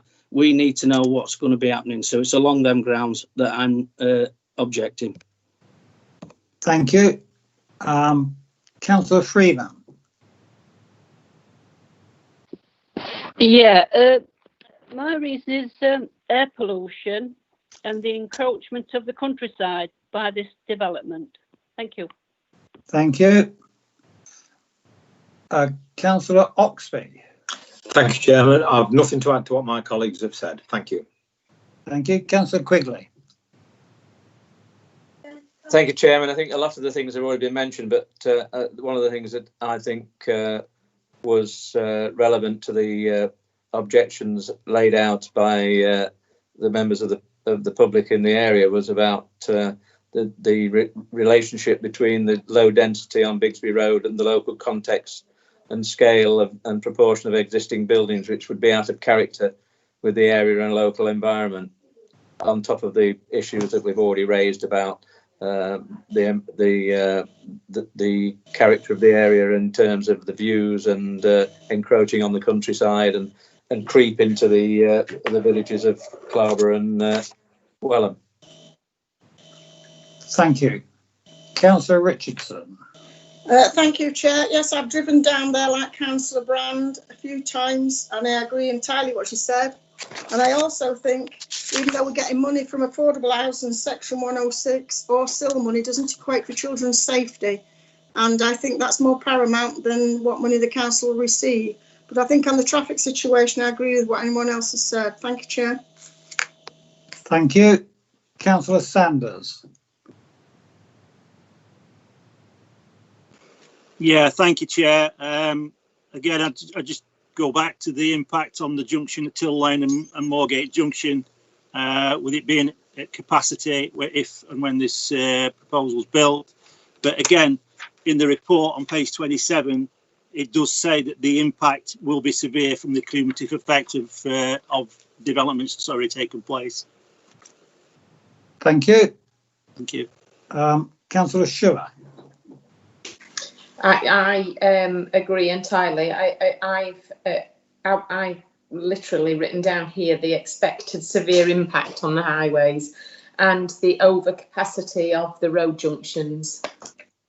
I think it actually leads to us being unable to safeguard children in that area. Thank you. Councillor Tomlinson.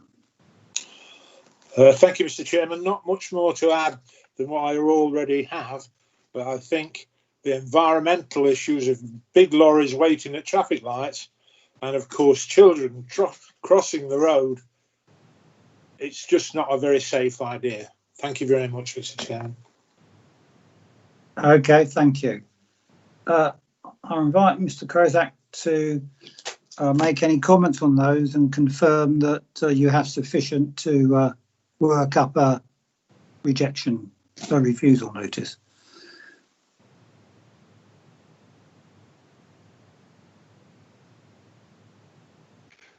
Just to summarise, concerns relate to off-site highway impact, particularly the Tiln Lane Moorgate junction, highway safety in respect of pedestrians in the vicinity of the school, air pollution arising from the increase in volume of traffic in the area, out of context with the existing settlement and landscape impact.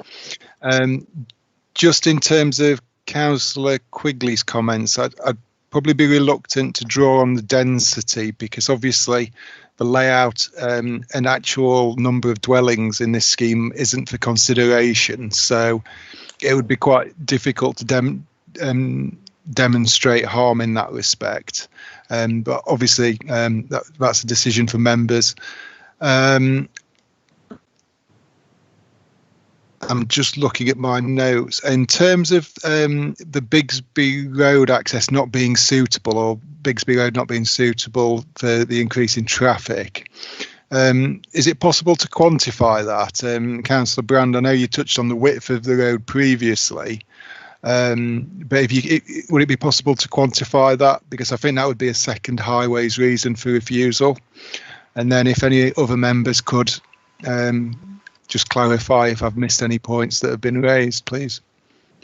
Well, I'd be quite happy to go into Retford tomorrow and take some photographs of the cars parking and the amount of road that there is available to drive down, which to my recollection, with cars parked on either side, is single width. So I'm quite happy to provide you with some photographs if that would help. No, I mean, it was just because you just said it wasn't suitable, but previously you'd obviously commented that the highway was a substandard width in your opinion, so that's clarified that. And obviously I wouldn't require any photographs. We do already have photographs of the site and surrounding area, so we do know the width of that carriageway. But so if you consider it's a substandard width, that's sufficient for us to draft a reason. Okay, I will just pause to see if any member wants to come back at what John said in terms of whether your particular reason has been missed by him.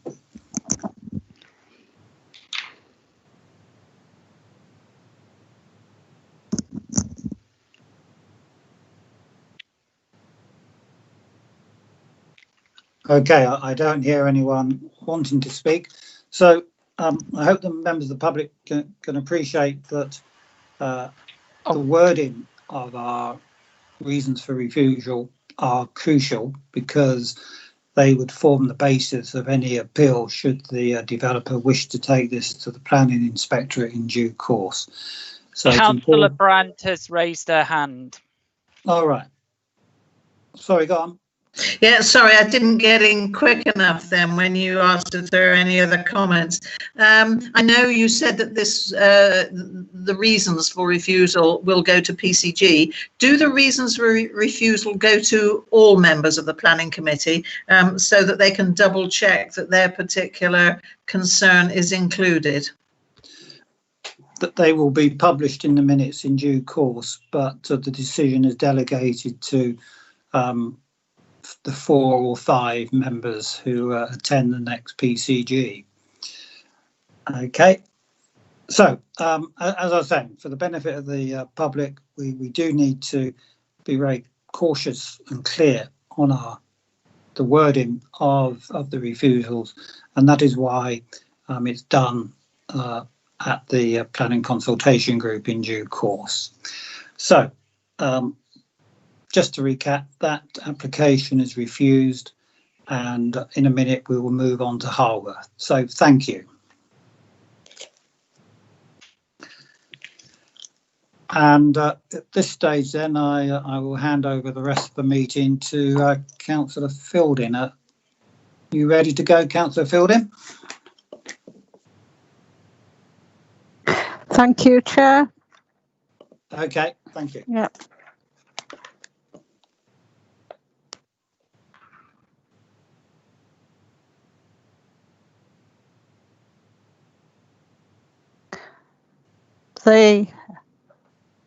The next application is a full planning permission for land at Common Lane, Harworth.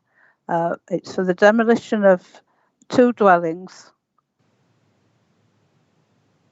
and erection of 26 new dwellings with the construction of a new road off Common Lane.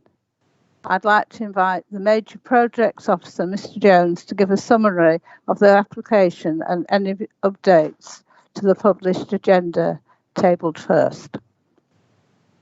Thank you, Councillor Fielding. This is a full planning permission for the demolition of a pair of houses that remain on site and the erection of 26 new dwellings on land off Common Lane and Stirrup Road in Harworth.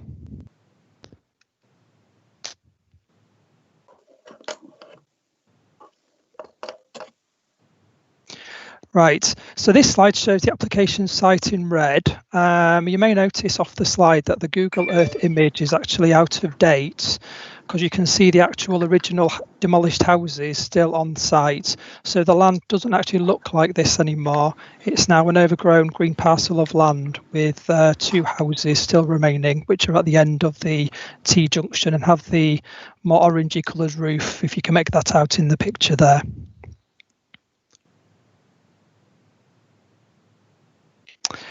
Right, this is the redlined application site. So this is obviously much more to date. This still shows the 2 remaining properties on site. The one on the right hand side is occupied. The one on the left is not occupied, it's boarded up. And those rectangles behind are outbuildings belonging to that particular property. So this is a full application. So this slide shows the proposed layout for the site.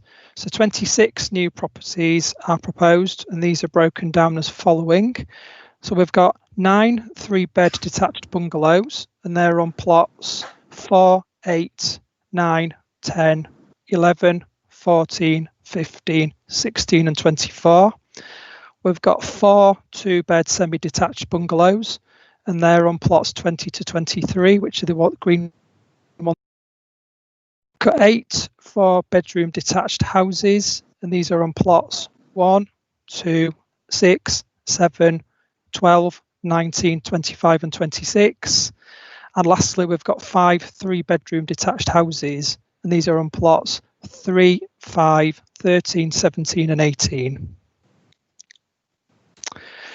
Right, so this is a view of what the site will look like. So the slide at the top shows the view from the internal estate road. So if you were stood at the end of the T-junction, this is what you would see in front of you. The image at the bottom is what you'd see from Stirrup Road. So if you stood across the side of the road, you would see the Syringa Barn complex on the right-hand side, and then new dwellings with plot 24 set back with its driveway. This is one of the bungalow types that's proposed on site. These are the affordable houses. This is one of the 3 bedroom houses proposed on site. And this one is one of the 4 bedroomed houses proposed on site. So moving to the pictures now. This is a view from Common Lane over the application site towards the pair of semi-detached properties which weren't demolished and cleared when the rest of the site was cleared a few years ago.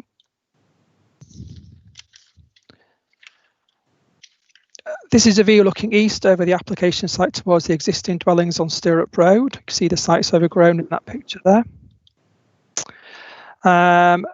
This is the same view but further along, looking towards Stirrup Road.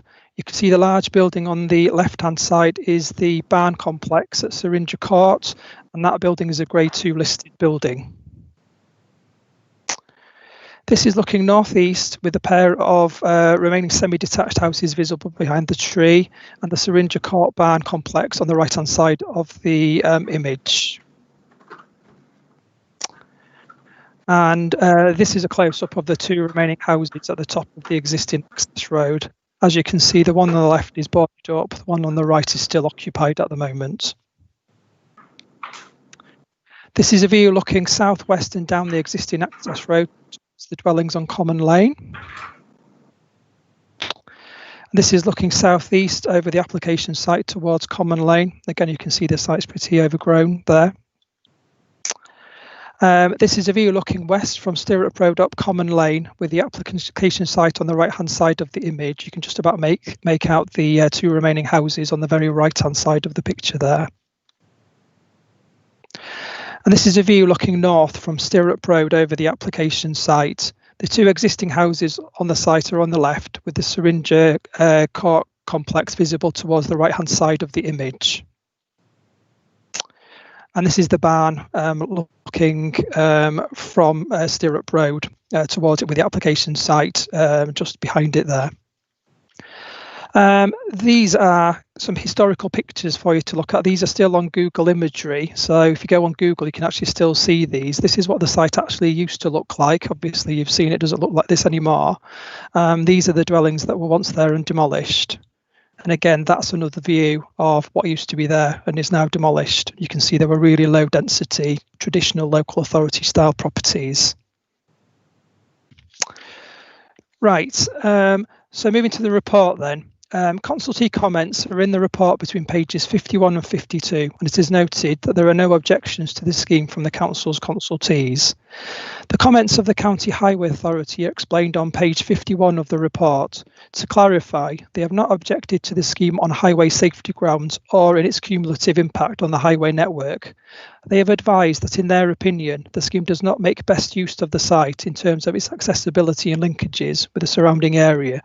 This is assessed and discussed in further detail under the heading of Highway Matters on page 58 to 60 of the report. There are no letters of objection to this scheme from any surrounding residents, and it is noted that Harworth Town Council is supportive of the scheme and comments that it provides the bungalows that the local community desires.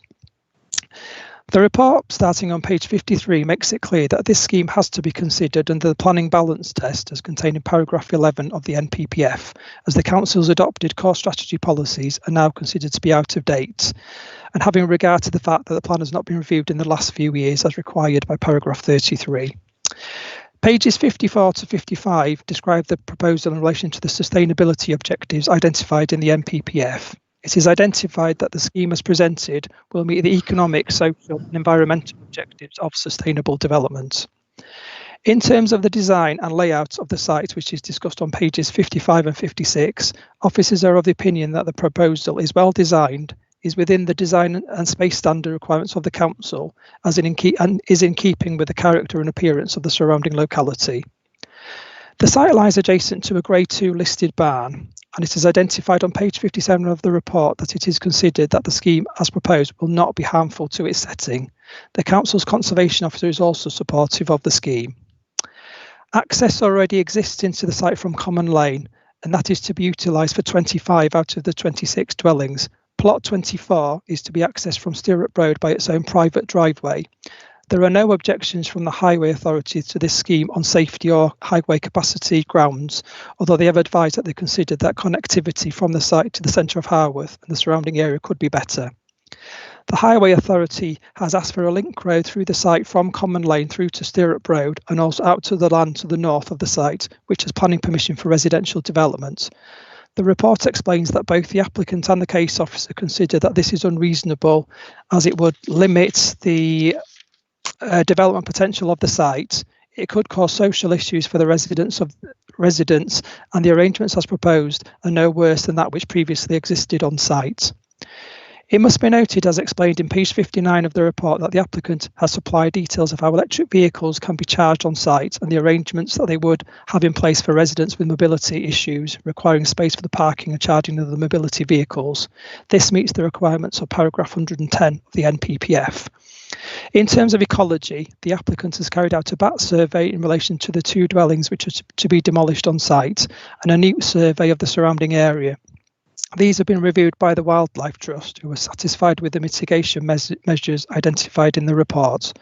The applicant will also provide the biodiversity and wildlife enhancements that are required by the NPPF, and this is also supported by the Wildlife Trust.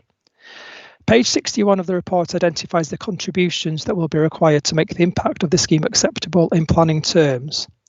It must be noted that since writing the committee report, the Council's Parks and Gardens team have confirmed that there is a requirement to provide public open space in connection with this development. As there is no space proposed on site, a contribution of £3,022.50 has been requested to fund the improvement of the facilities in the nearest recreation ground or park to the site. It is important to note that the applicant has agreed to the requirements identified, and these will be delivered via a Section 106 agreement. So therefore, having considered the benefits outlined on pages 62 and 63 of this report, this scheme is recommended for approval, subject to the completion of the Section 106 agreement and the conditions itemised from page 63 onwards. Thank you. Thank you. And do you have a summary of pre-committee questions asked by members? I do. There were 2 questions. One of them related to the access point of plot 24. If I go back to the site plan, you'll know which one I'm referring to. Right, plot 24 is the orange one. Can you see my cursor arrow? Plot 24 is the one next to the Syringa Court. And the question was asked whether the access point there was safe in highway safety terms and whether the Highways Authority had commented on it. And the response to that was, yes, it is. It's more than the standards, that the visibility is better than the standards that the Highway Authority require. And there were no objections from the Highway Authority to this. And the other question related to wildlife enhancements in relation to this site. And it was explained that the applicant has been particularly keen at providing details up front in terms of the mitigation proposed, and that would include things like bat bird boxes, owl boxes and badger tunnels through the site. So a very good scheme which meets the NPPF ecology requirements. Thank you. Thank you. The Council encourages public participation and offers opportunities for representations to be made in accordance with its right to speak protocol. This method has changed for virtual meetings following the legislative requirements, in that it is not possible for those representations to be present in person during the meeting. As such, there is an opportunity to speak at an appropriate stage via Microsoft Teams applications that members are using, and the facilitator will switch on the ability when the speaker is called. In the case of this application, can the committee clerk confirm who has made representations, please? We have 1 speaker for this application. We have Councillor June Evans, Ward Member for Harworth, and speaking on behalf of Harworth and Burcoats Town Council in favour of the proposal. Councillor Evans, Has your microphone been enabled? Yes. Can I confirm you are ready to speak to the committee? Yes. Also, that your 3 minutes will begin when you begin speaking. Thank you. Chair, as a representative of Haworth and Berkhouse Town Council, I speak in support of this application. Haworth and Berkhouse is a key resettlement area in Bassetlaw.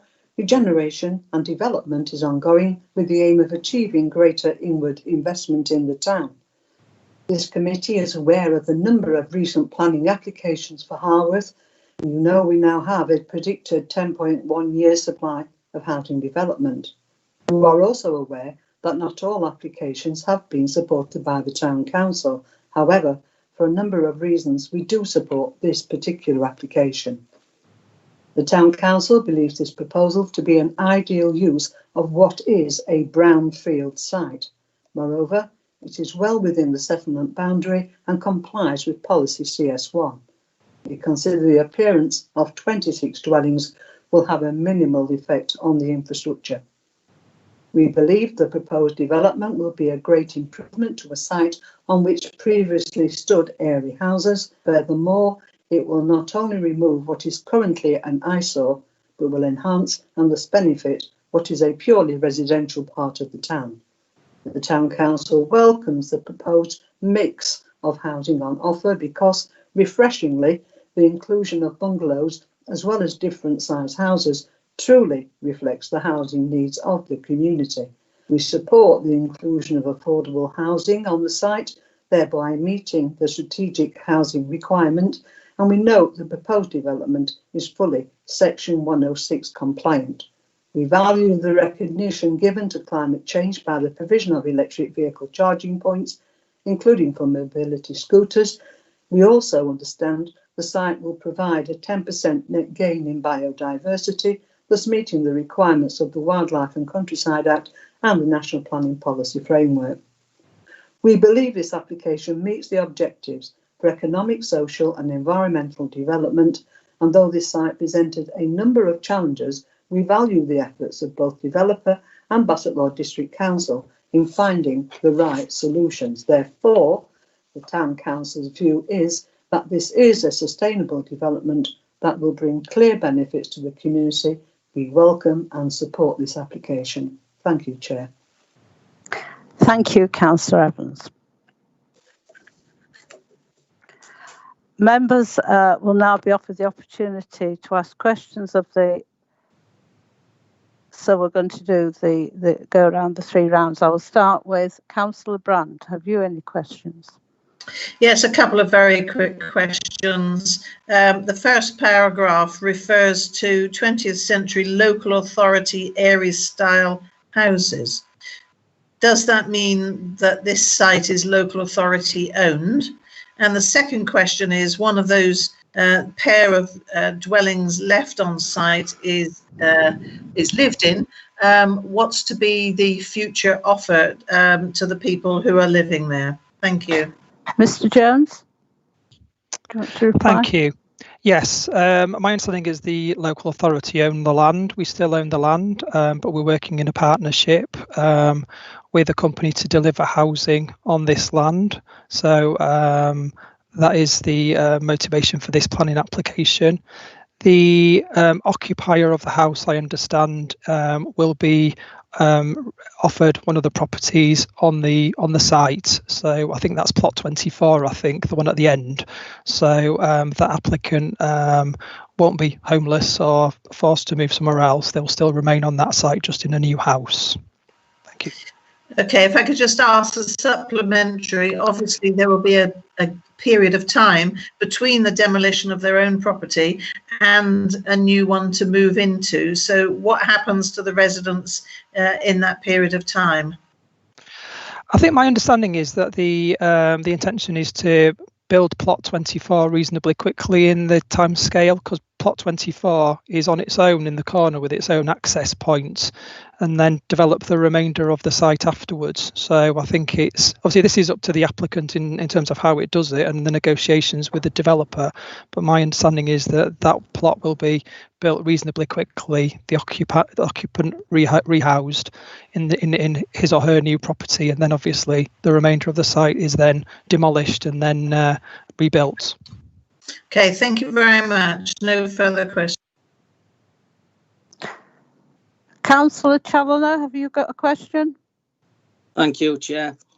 Obviously, being a ward councillor for Harworth and knowing that we had 3 sites within Harworth which were of the Airy type houses, and this is the 3rd and final development stage, it's good to see working in partnership with a company. The company went out and did quite a lot of public consultation, both with the design, finding out what the residents and people within Harworth wanted.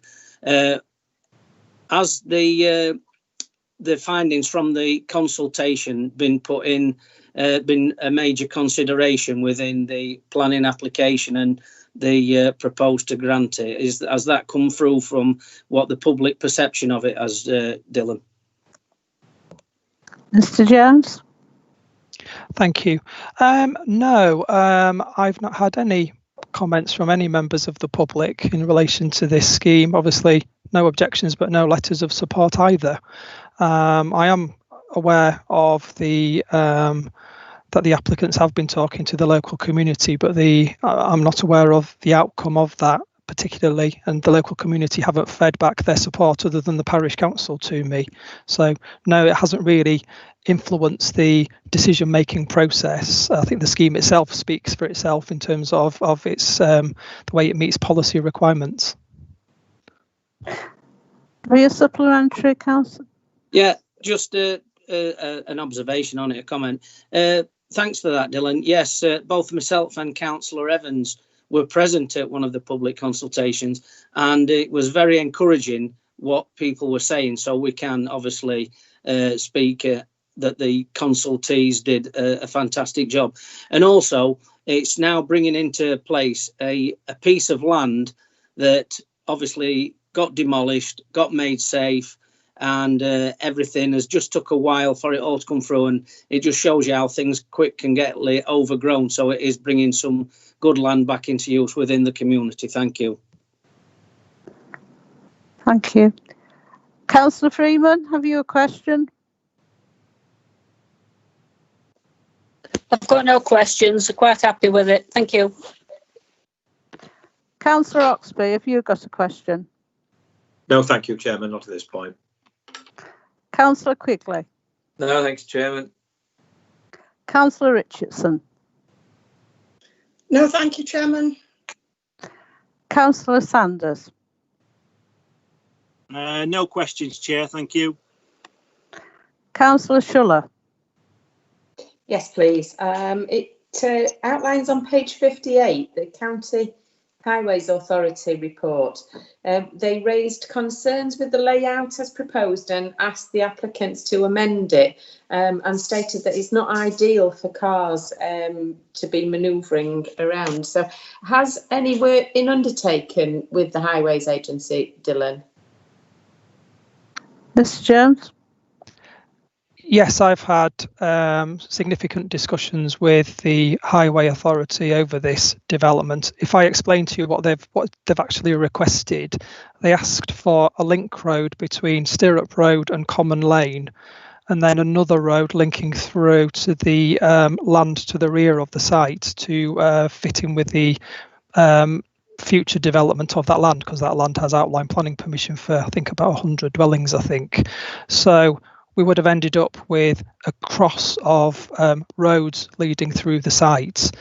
And I think the Highways Authority considered that to form a better sustainable link, but obviously it has significant impact on the deliverability of the site, because you cut down on the ability to deliver houses on there. Plus, they then asked, well, can we have pedestrian links going through the site?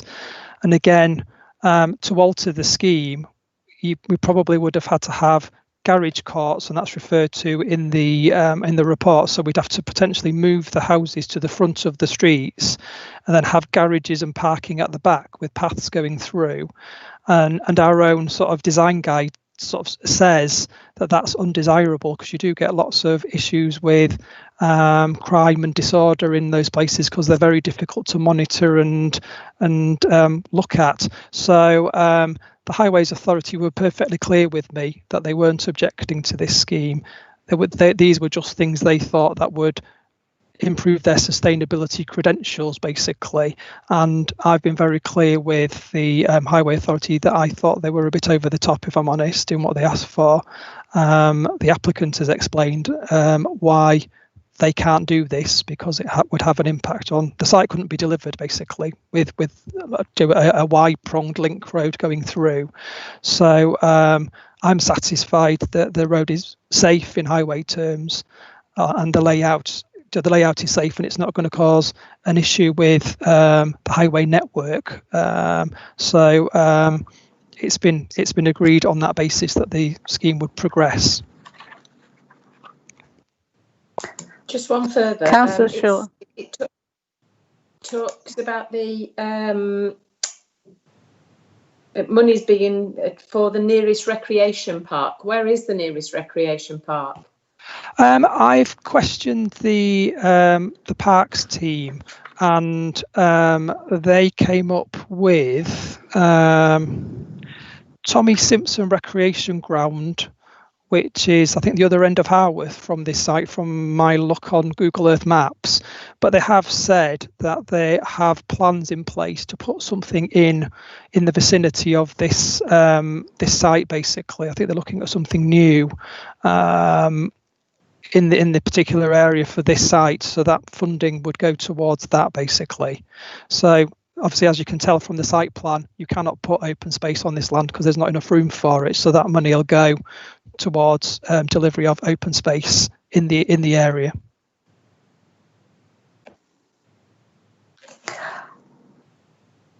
Councillor Tomlinson, have you a question?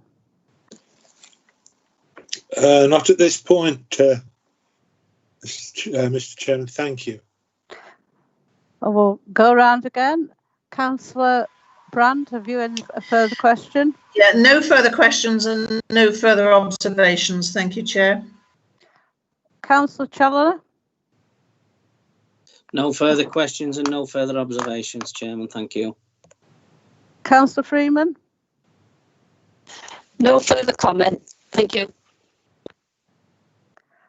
Councillor Oxby? No, thank you, Chairman. I'm content. Councillor Quigley? Nothing to add and no comments. Councillor Richardson? Just one comment, Chair. It said the provision of a specialist care affordable housing is on the position in this scheme, which will accommodate people who've just left hospital. So I'm hoping that doesn't come yet. And when they do decide to build that, then it might be the last one they do build.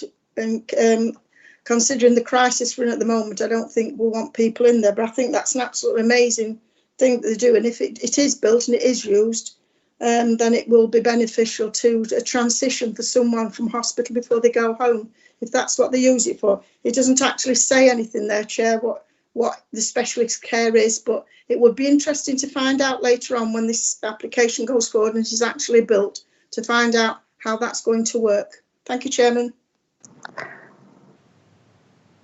Councillor Sanders? Have you a further question or comment? No further question or comment, Chair. Thank you. Councillor Schuller? Just an observation that I think it's great to see developers working alongside our community. As obviously I am councillor for Harworth, it's good to see the developers working with the community and looking at the needs as outlined in our neighbourhood plan. Thank you. Councillor Tomlinson, have you a further question or comment?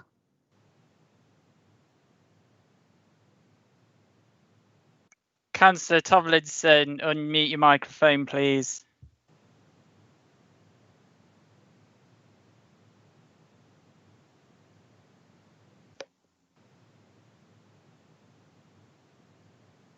Sorry about that, everyone. No, I've nothing further to add. Thank you. Thank you. Well, in summary, we've got an application before us that's got no objections from any of the statutory consultees, and the town council fully supports it, and it meets sustained development. And as far as the conservation office is concerned, it's also does no harm to the nearby Grade 2 listed building. Therefore, I think we move to the vote. We'll go. Councillor Brand, how are you going to vote? For. Councillor Challoner. For. Councillor Freeman.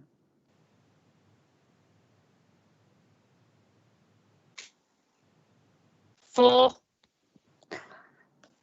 Councillor Oxby. Thank you. For. Councillor Quigley. For. Councillor Richardson. For. Councillor Sanders. For. Councillor Schuller. For. Councillor Tomlinson. Thank you, Chairman. For. And I also vote for this. So that's been carried unanimously.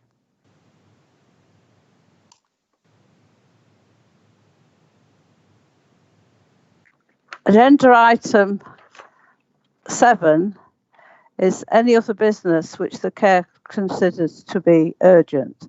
And as there is no urgent business to be discussed, I therefore close the meeting. Thank you very much. Thank you, Chairman. Yeah. Thank you, Chair. Thank you, Chairman. Thank you, Chair. Thank you. Thanks, Chair. Thank you, Chair.